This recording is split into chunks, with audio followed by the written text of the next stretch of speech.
मुटियारी के इलाके बाला के करीब कौमी शाहराह पर ट्रेलर मुसाफिर वैन पर चढ़ गया। रेस्क्यू हुकाम के मुताबिक हादसे में 3 मुसाफिर जम हक 12 जख्मी हुए। 4 जख्मियों की हालत तशवीशनाक है।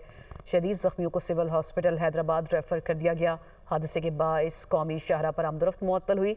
ट्रेलर ड्राइवर मौके से फरार और पुलिस ने ट्रेलर को तहवील में ले लिया। मुटियारी के इलाके बाला के करीब कौमी शाहराह पर ट्रेलर मुसाफिर वैन पर चढ़ गया। रेस्क्यू हुकाम के मुताबिक हादसे में 3 मुसाफिर जम हक 12 जख्मी हुए। 4 जख्मियों की हालत तशवीशनाक है। शदीद जख्मियों को सिविल हॉस्पिटल हैदराबाद रेफर कर दिया गया। हादसे के बाइस कौमी शाहराह पर आमदरफ्त मुअत्तल हुई। ट्रेलर ड्राइवर मौके से फरार और पुलिस ने ट्रेलर को तहवील में ले लिया।